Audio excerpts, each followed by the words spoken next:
Meghan Markle's childhood summer boyfriend is speaking out in support of the Duchess of Sussex just ahead of her third wedding. After looking at some old pics of her and her ex, a lot of people are starting to think so. Everyone's just like, what?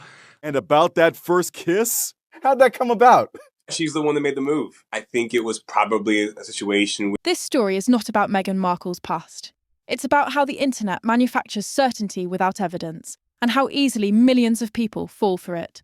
The name Joe Giuliano didn't explode online because new facts emerged. It exploded because the algorithm rewarded a narrative that feels like a revelation. That distinction matters, because one is information and the other is manipulation. Right now, a rumour is being sold as if it's an uncovered truth, that Meghan had a hidden life in Chicago, possibly a secret marriage, possibly something even darker. The details change depending on who's telling it, but the emotional conclusion is always the same. She erased a past that didn't fit the future she wanted. That framing is intentional. It turns curiosity into suspicion and suspicion into certainty, without ever passing through verification. What almost no viral video tells you up front is this: there is no verified public record supporting the most extreme versions of this claim. No legal documentation confirming a secret marriage. No credible, on-record testimony proving a hidden family. Slowly, unease began to settle in.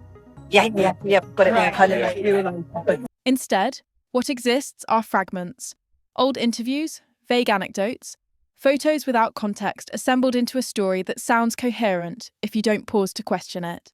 That's how modern misinformation works. It doesn't arrive screaming lies. It arrives calmly, confidently, wrapped in half-truths. Each individual piece is real, but the conclusion is manufactured. And once that conclusion is repeated enough times, people stop asking whether it's true and start asking why it was hidden.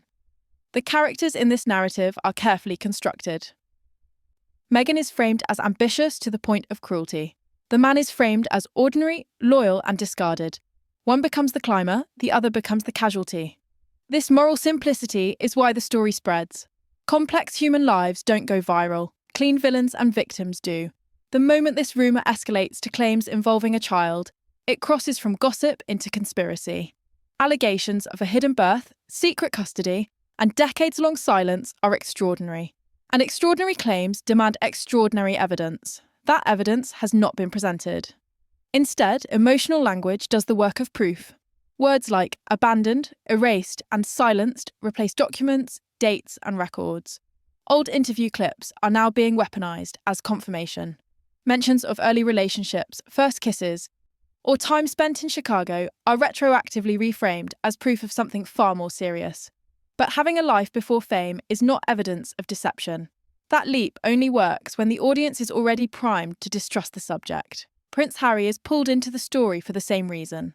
The suggestion that he was blindsided raises the stakes. It converts a rumour into a royal betrayal narrative. Whether there's proof becomes secondary to how the idea makes people feel. And for many viewers, it feels believable because distrust already exists. Here's the most dangerous part of this cycle.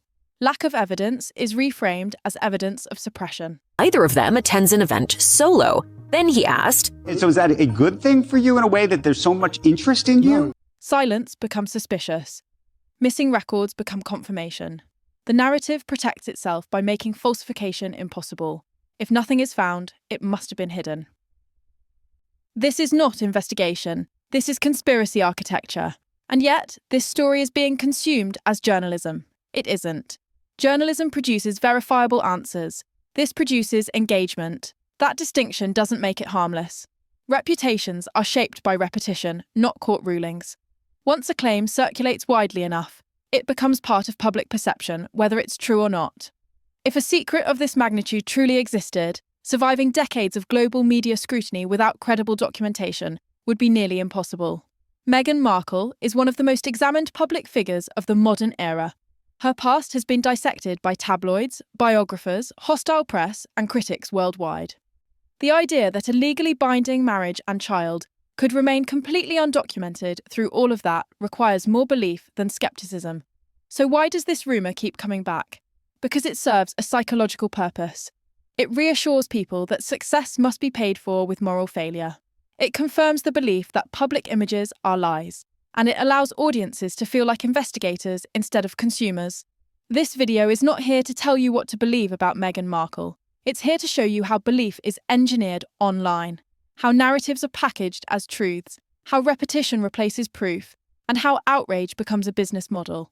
The real question isn't whether this story is true. The real question is how easily certainty is sold when evidence is optional.